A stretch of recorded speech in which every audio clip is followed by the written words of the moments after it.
بسم الله الرحمن الرحيم. التمهيد. إن للأشياء أربعة وجودات، وجودان حقيقيان ووجودان اعتباريان جعليان. الأول الوجود الخارجی.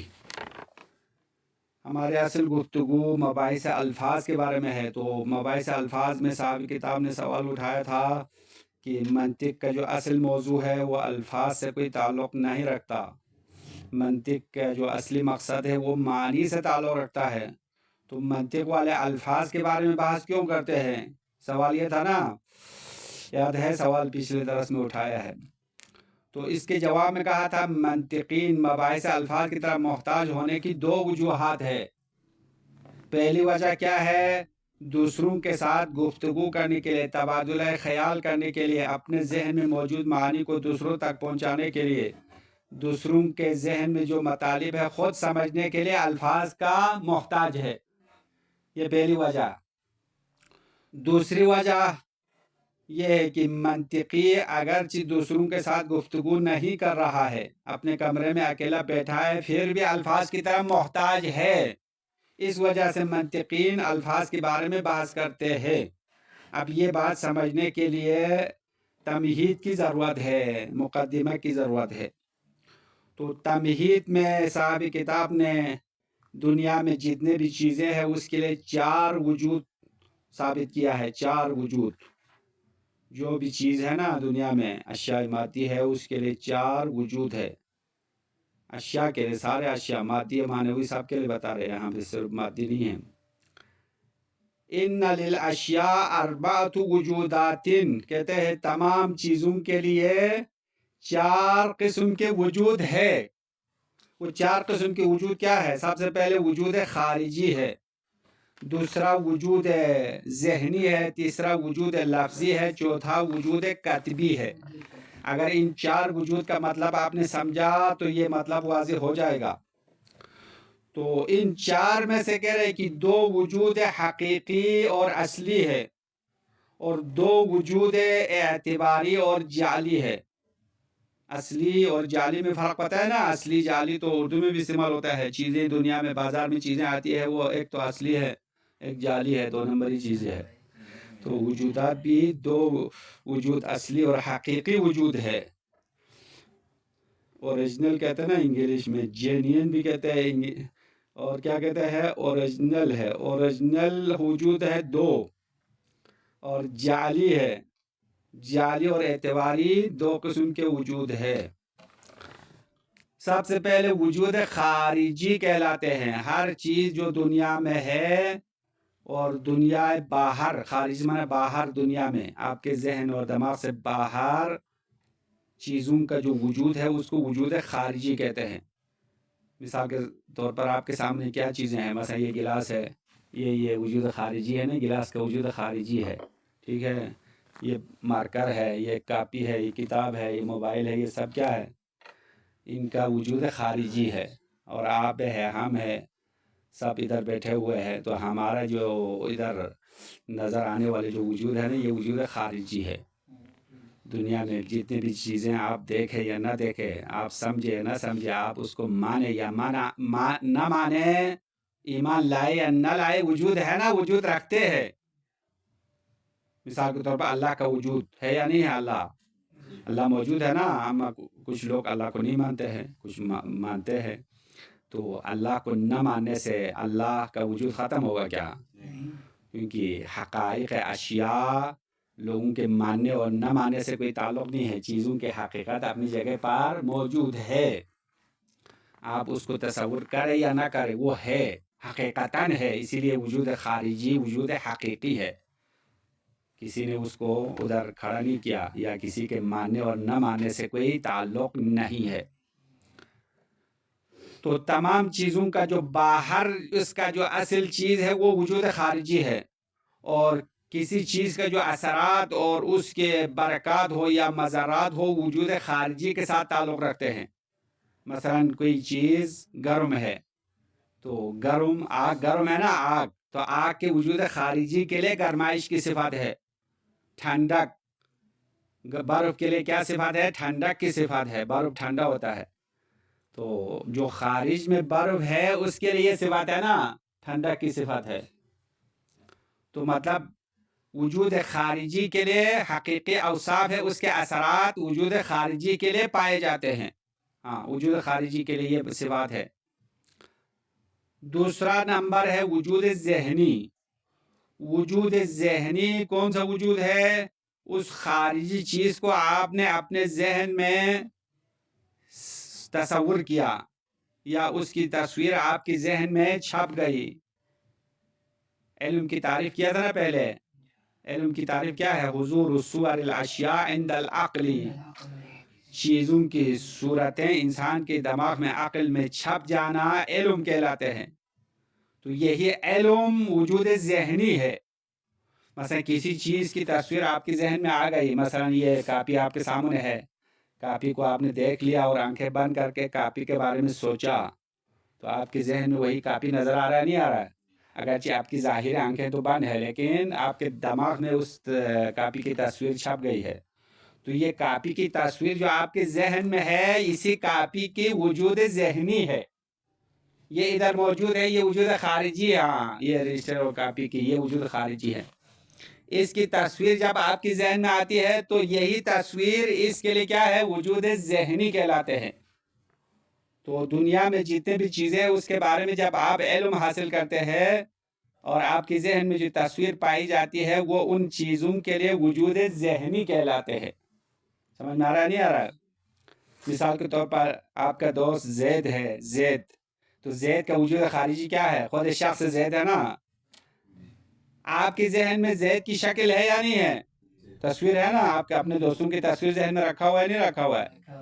ہاں، تو وہ ان دوستوں کا وجود ذہنی کہلاتے ہیں، یا ان کے بارے میں آپ کا علم ہے. علم کی تفصیل تو پہلے بتا دیا نا. علم تصور ہے یا تصدیق ہے، علم ضروری، بدیہی، یہ سارے تقسیمات پہلے بتا دیا ہے. تو علم کو وجود ذہنی کہلاتے ہیں. یعنی کسی چیز کے بارے میں آپ کو تصور حاصل ہو یا تصدیق حاصل ہو، جیسے بھی ہو، آپ کے ذہن میں اس چیز کی صورت چھپ جائے تو وہ اس کا وجود ذہنی حساب ہوگا. اچھا، یہ دو ہو گیا. یہ وجود ذہنی بھی وجود حقیقی ہے، یہ اعتباری و جعلی نہیں ہے، یہ اصلی ہے. اچھا، تیسرا وجود لفظی ہے. ہاں، یہ وجود لفظی سمجھنا بہت ضروری ہے کیونکہ اس کی تفصیل بہت زیادہ دیا ہے، کیونکہ اصل ہمارا مقصد وجود لفظی سمجھانا ہے. تو وجود لفظی سمجھانے کے لیے صاحب کتاب نے تفصیلی وضاحت کی ہے. کہا ہے کہ انسان معاشرتی مخلوق ہے یا مدنی الطبع ہے. پہلے یہ بات بتا دیا. انسان ایسا مخلوق ہے جو اکیلا زندگی نہیں کر سکتا، بلکہ ہر انسان معاشرے میں دوسرے انسانوں سے مل کر زندگی گزار سکتے ہیں. واضح ہے نا یہ بات؟ ایک بندہ اکیلا کہیں زندگی کر سکتا ہے کیا؟ نہیں کر سکتا ہے نا. تو ہر انسان معاشرتی مخلوق ہے یا مدنی الطبع کہتے ہیں، اجتماعی مخلوق ہے. اجتماعی یعنی معاشرے میں دوسروں سے مل جل کر رہنا پڑے گا، اکیلا زندگی نہیں کر سکتا. ہاں، یہ ایک بات واضح ہے. تو جب دوسرے انسانوں کے ساتھ مل کر رہنے کی صورت میں کیا ہے؟ ہر ایک انسان اپنے ضروریات پوری کرنے کے لیے ایک دوسرے کی طرح محتاج ہے یا نہیں ہے؟ محتاج ہے نا. ہر انسان اپنی پوری ضروریات کو مکمل کر سکتا ہے کیا؟ اپنی ضروریات پوری کر سکتا ہے؟ نہیں کر سکتا. ابھی آپ مدرسے میں پڑھ رہا ہے اور تو آپ اپنے کپڑے کی سلائی کے لیے درزی کا محتاج ہے. ہاں، مثلا بال کاٹنے کے لیے نائی کا محتاج ہے. تو مطلب انسان ایک کام کر سکتا ہے، باقی سارے کام کے لیے دوسروں کی طرف محتاج ہے، ایک دوسرے کا محتاج ہے. یہ دوسری بات ہو گئی. تیسری بات یہ ہے کہ جب انسان ایک دوسرے کا محتاج ہے تو اپنی جو ذہن میں جو باتیں ہیں وہ دوسروں کو پہنچانا پڑے گا، سمجھانا پڑے گا، اور دوسروں کے ذہن میں جو باتیں ہیں وہ خود سمجھنا پڑے گا. کیونکہ جب آپ کا مقصد دوسرے کو سمجھ میں نہیں آئے، آپ کی ضرورت کو پوری نہیں کر سکتے ہے نا. آپ جا کے دکان کے دروازے پر کھڑے رہے، کچھ بھی نہ کہے ایسے ہی، تو دکاندار کو کیا پتا آپ کی کیا ضرورت ہے؟ کچھ پتہ چلے گا کیا؟ کچھ پتہ نہیں چلتا. اسی لیے کیا ہے، آپ دکاندار کو بتانا پڑے گا، بھائی مجھے یہ ضرورت ہے، دے دو. تو انسان اپنی ضروریات پوری کرنے کے لیے دوسروں کا محتاج ہے، اور اپنے ذہن میں جو مطالب ہے وہ دوسروں کو سمجھانا ضروری ہے، اور دوسروں کی باتیں خود سمجھنا بھی ضروری ہے، یعنی تفاہم اور تبادلہ خیال کا محتاج ہے۔ ہاں، یہ بھی واضح بات ہے نا، 3 باتیں ہو گئی۔ تو انسان اپنے مطالب دوسروں تک پہنچانے کے مختلف طریقے ہیں، 3 طریقے ہیں ہمارے پاس۔ ایک تو خود چیز کو حاضر کرنا، مثلا آپ کسی کو یہ بتانا چاہ رہے مجھے مارکر چاہیے، تو آپ زبان سے کچھ نہ کہے، اشارہ بھی نہ کرے، بلکہ اس کے سامنے کوئی مارکر لا کے رکھ دے، اس طرح چیزیں سامنے لائے۔ چیزوں کو خود حاضر کرنا یہ سمجھانے کا ایک طریقہ ہے۔ جس طرح جو گونگے بہرے ہوتے ہیں نا، ان کو چیزیں دکھا کے سمجھا سکتے ہیں آپ۔ تو چیزوں کا حاضر کرنا ایک طریقہ ہے سمجھانے کا۔ اچھا، دوسرا طریقہ کیا ہے؟ اشاروں سے سمجھانا، یعنی آپ ہاتھوں سے اشارہ کرے یا آنکھوں سے اشارہ کرے یا سر سے اشارہ کرے، تو اشاروں کی ذریعے سے سمجھانا ہوتا ہے۔ یہ 2 ہو گیا۔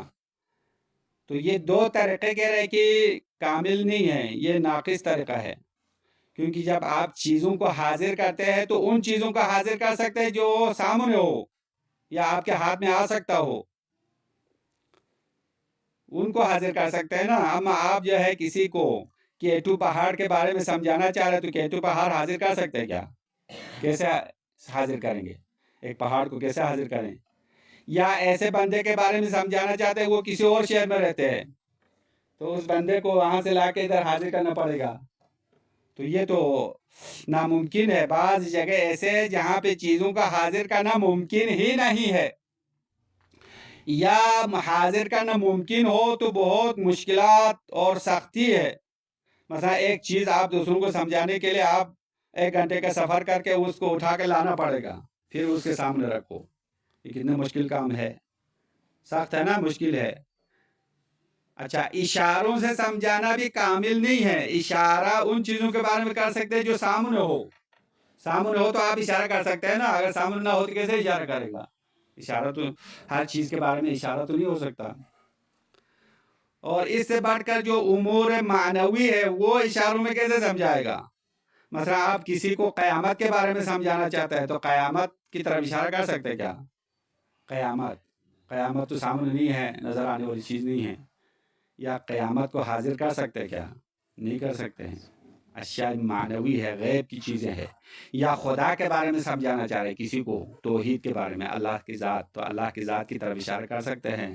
نہیں کر سکتے ہیں، کیونکہ اللہ جو ہے جسم نہیں رکھتا یا ایک خاص جگہ میں نہیں ہے تاکہ اللہ کی طرف آپ اشارہ کریں۔ تو امور معنوی کی طرف اشارہ کرنا بھی ممکن نہیں ہے اور حاضر کرنا بھی ممکن نہیں ہے۔ تو یہ 2 طریقے تو فیل ہو گئے نا، سمجھانے کے 2 طریقے فیل ہو گئے، کامل نہیں ہے۔ پہلا طریقہ کیا تھا؟ چیزوں کو حاضر کرنا۔ دوسرا طریقہ اشاروں میں سمجھانا، یہ دونوں کامل نہیں ہے۔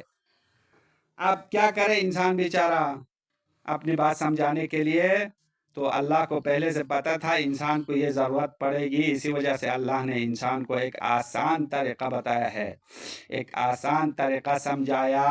وہ یہ ہے کہ انسان الفاظ کے ذریعے سے چیزوں کو سمجھائے، یعنی انسان کو اللہ نے بولنے کا طریقہ سکھایا ہے۔ شروع میں بتانا منطق میں، خلق اللہ الانسان مفطورا علی النطق، اللہ نے فطری طور پر ہر انسان کو بولنے کی فطرت پر خلق کیا ہے۔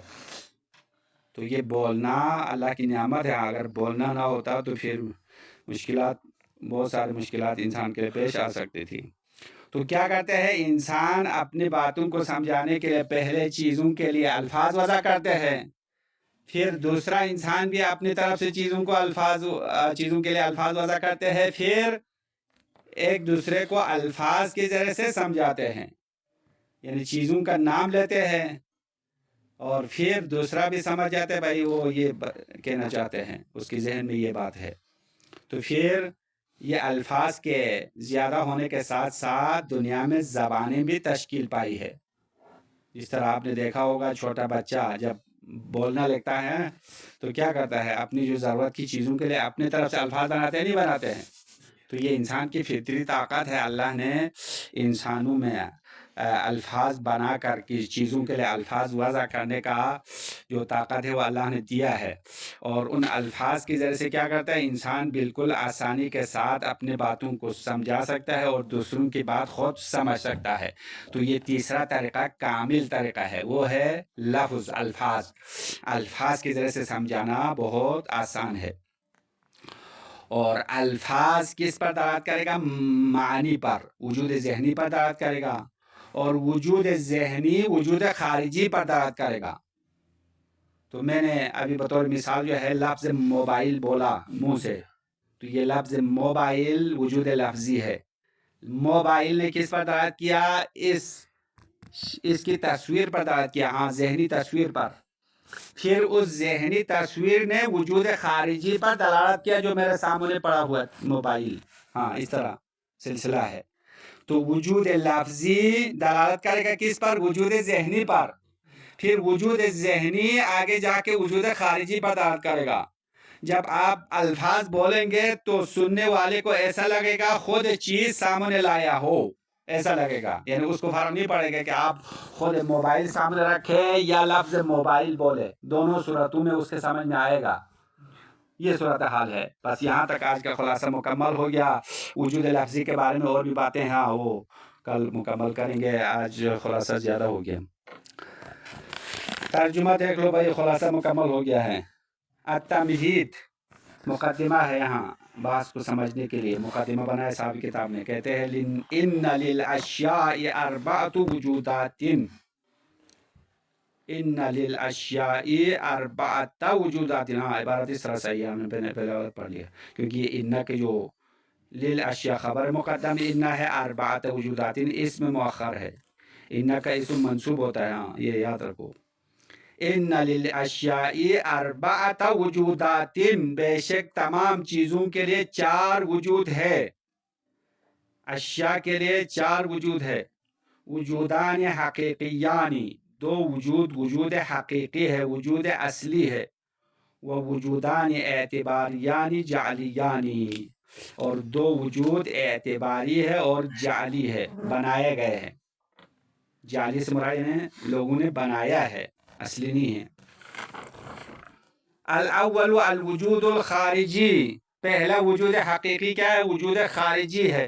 وجود خارجی مثال کا وجود کا، جیسے کہ آپ کا اپنا وجود ہے، وہ وجود الاشیاء التي حولک، اور ان اشیاء کا وجود جو آپ کے اطراف میں موجود ہے۔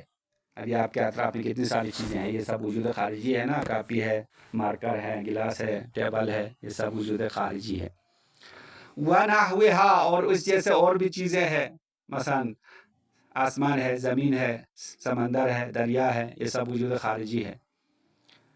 من افراد الانسان، باہر چیزیں کیا ہے؟ انسان کے افراد ہے۔ والحیوان، حیوان ہے۔ والشجر، درخت ہے۔ والحجر، پتھر ہے۔ والشمس، سورج ہے۔ والقمر، چاند ہے۔ والنجوم، ستارے ہے، یہ سب وجود خارجی ہے۔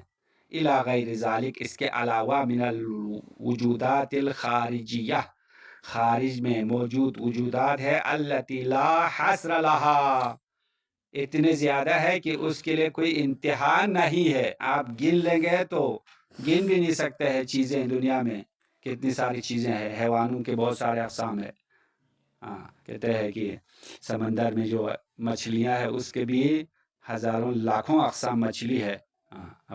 آپ ان کو گن لیں گے یا ان کو حساب کریں گے تو آپ کی عمر ختم ہو جائے گی، وہ حساب نہیں کر سکتے۔ یہ اللہ کے مخلوقات ہے، دنیا میں جتنے بھی مخلوقات ہے وہ دنیا میں ہے، وہ وجود خارجی ہے۔ سمجھ میں آیا عبارت؟ آگے بڑھیں گے۔ الثانی الوجود الذہنی، وهو علمنا بالاشیاء الخارجیہ وغیرها من المفاہیم، دوسرا وجود ذہنی ہے۔ وجود ذہنی سے کیا مراد ہے؟ وجود اشیاء خارجی اور غیر خارجی کے بارے میں ہمارا علم ہے، ہمارا جاننا ہے۔ جب آپ وجود خارجی کو اپنے ذہن میں لایا تو یہ وجود ذہنی کہلائیں گے، اور وجود ذہنی کا دوسرا نام علم ہے، علم اور آگاہی۔ وَهُوَ عِلْمُنَا بِالْأَشْيَاءِ الْخَارِجِيَّةِ، وجود ذہنی سے مراد اشیاء خارجی کے بارے میں ہمارا علم حاصل کرنا ہے۔ وغیرہ، غیر اشیاء خارجی، مثلا من المفاہیم، ان معانی اور مفاہیم میں سے جو فقط آپ کے ذہن میں آ سکتا ہے، خارج میں نہیں ہوتا. مثلا فرضی چیزیں، فرضی خیالی، جو ہم نے پہلے علم خیالی اور وہمی میں آپ کو مثال دیا تھا نا. مثلا آپ 5 سر والا انسان تصور کر سکتے ہیں؟ نہیں کر سکتے ہیں. تخیل کر سکتے ہیں نا. اما 5 سر والا انسان ہے دنیا میں؟ 5 سر والا ایسا انسان جس کے سر 5 ہو تو یہ تو وجود خارجی نہیں رکھتا، لیکن وجود ذہنی ہو سکتا ہے، کیونکہ علم تخیل میں انسان اپنے ذہن میں خیالی تصویر بنا سکتے ہیں. اسی لیے کہا وغیرہ غیر اشیاء خارجی کے بارے میں جو مفہوم انسان کے ذہن میں آتا ہے وہ وجود ذہنی ہے. وقد قلنا سابقا، بے شک ہم نے پہلے کہا ہے. کیا کہا؟ ان للانسان قوت، ان للانسان قوتن. ہاں، یہ بھی وہی ان کا اسم ہے. پہلے ہم نے یہ عبارت بلایا ہے ان للانسان قوتن، بے شک انسان کے لیے ایسی طاقت ہے، تنتبع فیہا صور الاشیاء، اس قوت کے اندر اشیاء کی صورتیں چھپ جاتی ہے. آج کل جو میموری کارڈ کے نام سے ایک چھوٹی چیز بنائے نا، اس چیز کے اندر آپ بہت ساری چیزیں رکھتے ہیں، نہیں رکھتے ہیں؟ مثلا فلم بھی رکھ سکتے ہیں، اس کے اندر آپ آوازیں بھی رکھ سکتے ہیں، لکھائی بھی رکھ سکتے ہیں. تو انسان کا ذہن جو ہے اس میموری کارڈ سے ہزاروں طاقتور ہے. ہاں، ابھی دانشمند جو لوگ ہیں وہ کہتے ہیں کہ انسان اپنی عمر میں اپنے ذہن کے میموری کا 1% استعمال کرتا ہے. اب دیکھو کتنے جی بی ہے اس میں انسان کے دماغ میں. ان تمام جی بی سے فقط 1% استعمال کر رہا ہے. جتنے بھی آپ اپنے ذہن کو استعمال کریں گے نا، زیادہ وسیع ہوتا جائے گا. دنیا کی چیزیں جب زیادہ استعمال کرے تو خراب ہوتا ہے نا، لیکن انسان کا دماغ اللہ نے ایسا پیدا کیا ہے کہ آپ جتنے بھی علم حاصل کرے اس کی میموری ختم نہیں ہوگی. ہاں، تو انسان کی ایک ذہنی قوت ہے، اللہ نے انسان کو قوت دی ہے. وَهَذِهِ الْقُوَّةُ تُسَمَّى الذِّهْنَ، اور اس قوت کو ذہن نام رکھا جاتا ہے. وَالْإِنْتِبَاعُ فِيهَا يُسَمَّى الْوُجُودَ الذِّهْنِي، اور اس ذہن کے اندر جو چیز چھپ جاتی ہے نا وہ وجود ذہنی کہلاتے ہیں. الَّذِي هُوَ الْعِلْمُ، یہ وجود ذہنی وہی علم ہے. علم کو وجود ذہنی کہتے ہیں. تو ممکن ہے کسی چیز کے لیے وجود خارجی ہو لیکن وجود ذہنی نہ ہو سکتا ہے؟ نہیں ہو سکتا. مثلا ساری چیزوں کے بارے میں آپ کو علم ہے کیا؟ انسان کا علم تو سمندر کے مقابلے میں قطرے کی طرح ہے. انسان کو دنیا میں جتنے بھی موجودات ہیں اس کے بارے میں علم نہیں ہے. تو جتنے آپ کے ذہن میں آیا ہے وہ وجود ذہنی ہے. جو نہیں آیا ہے ذہن میں اس کے بارے میں جہالت ہے نا. جہالت تو اندھیرا ہے، اس میں تو آپ کو کچھ نظر نہیں آئے گا. تو وجود ذہنی وہ علم ہے جو آپ کے دماغ میں موجود ہے، اگر دماغ خراب نہ ہوا ہو. ہاں، اگر دماغ خراب ہو تو میموری صاف ہو جائے گا.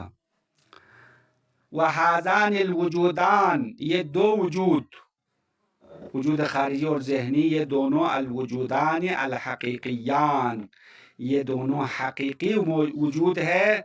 کیوں حقیقی ہے؟ لِأَنَّهُمَا لَيْسَ بِوَضْعِ وَاضِعٍ، کسی بنانے والے کے بنانے کی وجہ سے نہیں ہے، یہ خود ہے. وَلَا بِاعْتِبَارِ مُعْتَبِرٍ، اور کسی اعتبار کرنے والے کے اعتبار کی وجہ سے نہیں ہے، وہ خود ہے. ہاں، بعد میں نہیں بنایا بلکہ پہلے سے ہے. وجود حقیقی اس طرح ہے. سمجھ میں آ رہا ہے نہیں آ رہا ہے؟ وجود حقیقی ہونے کا مطلب یہ ہے اپنی جگہ پر. آپ کے بنانے اور نہ بنانے، آپ کے سمجھنے اور نہ سمجھنے سے کوئی تعلق نہیں ہے. اچھا، یہ دو اصلی ہو گیا. اب تیسرا چوتھا جو ہے وجود اعتباری ہے، جعلی ہے، وہ بتا رہے. نمبر 3 الثالث الوجود اللفظی. وجود لفظی کی وضاحت کرے. بیان ہو وجود لفظی کی بیان یہ ہے کہ ان الانسان لما کان اجتماعیا بالطبع، بے شک انسان اجتماعی بالطبع ہے، اس کی فطرہ و طبیعت معاشرتی انسان ہوتا ہے. سمجھ میں آ رہا ہے؟ اجتماعی سے مراد ہے معاشرے میں رہنے والا مخلوق ہے انسان، اکیلا زندگی نہیں کر سکتا. وَمُسْتَرًا لِلتَّعَامُلِ وَالتَّفَاهُمْ مَعَ بَاقِي أَفْرَادِ نَوْعِهِ، اور انسان تعامل اور گفتگو اور تبادلہ خیال کرنے کے لیے مجبور ہے مع باقی افراد نو ہی اپنے جیسے باقی نو کے افراد کے ساتھ رہے، اکیلا نہیں رہ سکتا، ساتھ رہے، ساتھ رہنے پر مجبور ہے یا نہیں ہے نا، مجبور ہے، ہاں وہ مستر یعنی استرار یعنی مجبور ہے للتعامل والتفاهم مع باقی افراد نو ہی اپنے نو کے یعنی اپنے جیسے باقی افراد کے ساتھ تبادلہ خیال کرنے کا محتاج ہے اور تعامل کرنے پر مجبور ہے۔ فإنه محتاج إلى نقل أفكاره إلى الغير، پس انسان اپنے افکار کو، اپنے ذہن میں جو معانی ہے وہ دوسروں تک منتقل کرنے کا محتاج ہے۔ وفهم أفكار الغير، دوسروں کے افکار کو سمجھنے کا محتاج ہے۔ تو کیسے سمجھانے اور سمجھنے کا پہلا طریقہ کیا ہے؟ وَالطَّرِيقَةُ الْأَوَّلِيَّةُ لِلتَّفْهِيمِ هِيَ أَن يُحْضِرَ الْأَشْيَاءَ الْخَارِجِيَّةَ بِنَفْسِهَا، تو دوسروں کو سمجھانا اور خود سمجھنے کا پہلا طریقہ، طریقۃ الاولیہ یعنی ابتدائی طریقہ، هِيَ أَن يُحْضِرَ الْأَشْيَاءَ الْخَارِجِيَّةَ بِنَفْسِهَا، خود اشیاء خارجی کو حاضر کرنا ہے، اشیاء کو سامنے لانا، یہ پہلا طریقہ ہے۔ لِيَحِسَّ بِهَا الْغَيْرُ بِأَحَدِ الْحَوَاسِ فَيُدْرِكُهَا، تاکہ دوسرا اپنے حواس خمسہ میں سے کسی ایک کے ذریعے سے اس کو حس کرے اور درک کرے۔ مثلا سامنے لائے تو وہ دیکھ لے گا نا، آنکھوں سے دیکھے گا یا ہاتھ سے چھو کر پتہ لگائے گا اگر اندھا ہے تو یہ پہلا طریقہ ہو گیا، چیزوں کو حاضر کر کے سمجھانا۔ وَلَكِنْ هَذِهِ الطَّرِيقَةُ مِنَ التَّفْهِيمِ تُكَلِّفُهُ كَثِيرًا مِنَ الْعَنَاءِ، لیکن یہ طریقہ، سمجھانے کا یہ طریقہ، تُكَلِّفُهُ كَثِيرًا مِنَ الْعَنَاءِ، انسان کو سختی اور زحمت میں ڈالنے کا سبب بنتا ہے، انسان کو زیادہ تکلیف دے گا۔ تکلیف کیسے ہوگا؟ میں نے خلاصے میں سمجھایا تھا، مثلا ایک چیز حاضر کرنے کے لیے آپ کو مختلف جگہوں پر جانا پڑے گا، یا کچھ چیزیں ایسے ہیں جو اٹھا کے دوسرے کے سامنے لانے کے لیے بہت زحمت کرنے کی ضرورت ہے، ایسے آسانی سے نہیں لا سکتے۔ مثلا آپ کسی کو گاڑی دکھانا ہے تو گاڑی لینے کے لیے آپ کارخانے میں جانا پڑے گا، گاڑی ادھر سے لا کے اس کے سامنے رکھنا پڑے گا، تو اتنا مشکل کام ہے نا ایک چیز سمجھانے کے لیے، چیز کو حاضر کرنا۔ یا کسی کو درخت سمجھانا ہے تو کیا کرنا پڑے گا؟ درخت کو اٹھا کے اس کو جڑ سے اکاڑ کے اس کے سامنے لائے، یا اس بندے کا ہاتھ پکڑ کے درخت کے پاس لے جانا پڑے گا، اس طرح یہ تو مذاق بن جائے گا بھائی، درخت اکھاڑنا پڑے گا ایک درخت سمجھانے کے لیے۔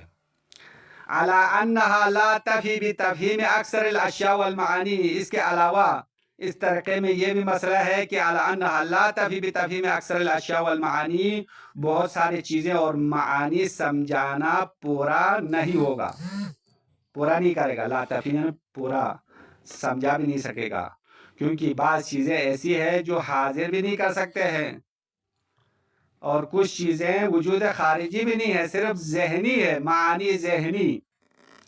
ابھی ہم نے مثال دیا نا، 5 سر والے انسان صرف معنی ہے، تصور ہے۔ اب آپ 5 سر والے انسان کیسے دکھائے گا؟ اس کو دکھا سکتا ہے کیا؟ دنیا میں ہے کہیں 5 سر والے انسان؟ نہیں ہے نا، تو کہاں سے لائے گا؟ علی انہا، اس کے علاوہ، لا تفی بتفہیم اکثر الاشیاء والمعانی، اس طریقے کے ذریعے سے بہت ساری چیزوں کو سمجھانا پورا نہیں ہوگا، والمعانی، اور کچھ معانی سمجھانا بھی پورا نہیں ہوگا۔ کیوں نہیں ہوگا؟ اما لانہا لیست من الموجودات الخارجیہ، یا اس وجہ سے ان چیزوں کے لیے خارج میں وجود ہی نہیں ہے، جو خیالی چیزیں ہیں ان کے لیے خارجی وجود نہیں ہے، تو آپ کیسے سمجھائیں گے؟ او لانہا لا یمکن احضارها، یا ایسی چیزیں ہیں جو ہے باہر ہے لیکن اس کو حاضر کرنا ممکن نہیں ہے۔ ابھی ہم نے مثال دیا، مثلا پہاڑ کے بارے میں سمجھانا ہے تو پہاڑ کو کیسے حاضر کرے؟ نہیں ہو سکتا۔ تو کیا ہوگا آخر میں؟ اللہ نے انسان پر رحم کیا، انسان کو بولنے کا طریقہ سکھایا، بھائی زبان سے بولو سمجھ میں آئے گا۔ فَأَلْهَمَ اللَّهُ تَعَالَى الْإِنسَانَ طَرِيقَةً سَهْلَةً، اللہ تعالیٰ نے انسان کو ایک آسان طریقے کا الہام کیا ہے۔ الہام سے مراد ہے انسان کے دماغ میں ڈالنا، کوئی چیز انسان کے ذہن میں خود بخود آ جائے، اس کو الہام کہتے ہیں۔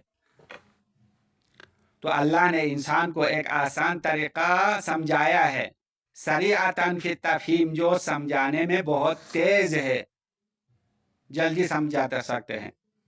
کیسے بات سے بیان کر رہے، وہ طریقہ کیا ہے؟ آسان طریقہ یہ ہے، بِأَن مَنَحَهُ قُوَّةً عَلَى الْكَلَامِ وَالنُّطْقِ، کہ اللہ نے انسان کو بولنا اور کلام کرنے کی طاقت عطا کیا ہے، بِتَقَاطِعِ الْحُرُوف، حروف کے ٹکڑوں کے ذریعے سے۔ تقاطی جمع قطعہ ہے، قطعہ یعنی حروف کے ٹکڑے ٹکڑے جمع کر کے الفاظ بناتے ہیں۔